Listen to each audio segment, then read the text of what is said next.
Welcome back to this week's Pro Tip. Today we're going to show loading a laminator while the rollers are warm. We previously showed you loading cold. Now we're going to an advanced method of loading the film while the machine is still warm.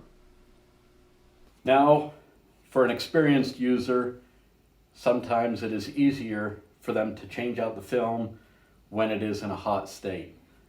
What we're going to replicate today, we're going to pretend that this roll of film has come to the end and it's empty, and we're going to reload a new roll of film on while the machine is in a warm position.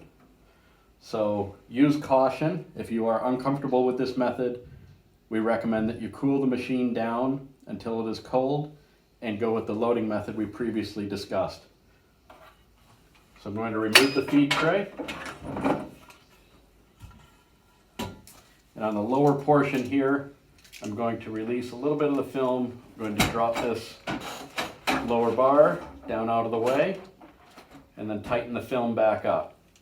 Now I'm going to take a knife and I want to cut on the supply roll side of this lower silver bar. Never get a knife ever close to both our upper or lower rollers.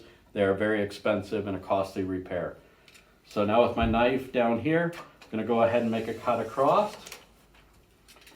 And on the top, I'm going to go ahead and do the same. I'm going to go ahead and make a cut on the top here. And now this upper film, I'm just going to push that down out of the way. My upper film, I remove this, and for the purpose of this video, I'm not going to take the roll off and back on again. We're going to pretend that we took the roll of material off and then we reloaded it back on like we showed you previously. Now that we've got our new roll of film on, we go ahead, load this back into the holsters. Now I take my upper film, bring it across, and notice I'm pulling left and right at the same time so my film stays taut. There's no wrinkles in the middle of the film. And when I bring this down towards the upper roller, that upper roller is at about 250 degrees right now, so I can briefly touch it.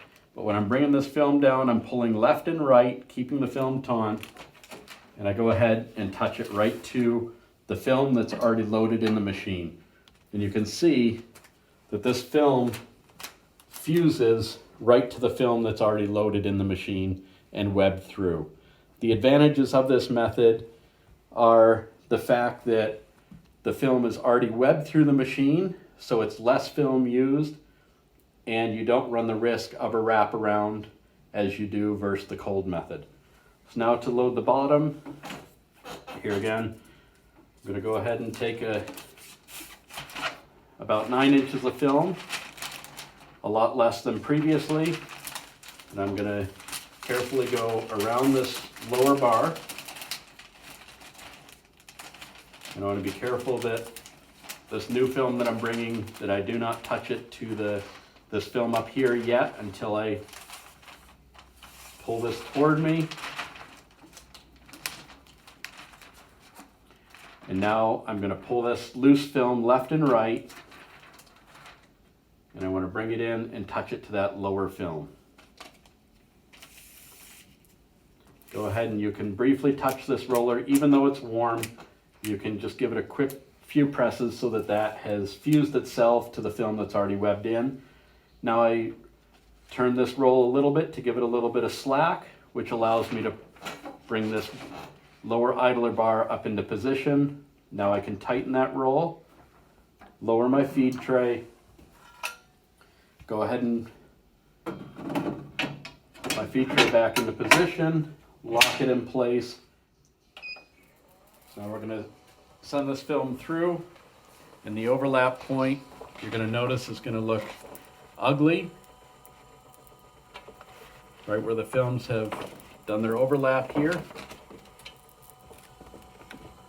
So you can see where there's bubbles and wrinkles, etc.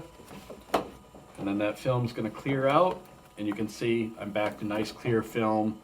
So I can go ahead and hit pause, and I'm going to trim this away, and I can now go ahead and load my documents and run my machine. Thank you very much for watching the ProTIP on how to load a laminator while the rollers are hot. We trust this was beneficial for you and a proven method that saves time and laminate for experienced users. Look forward to you watching our next pro tip.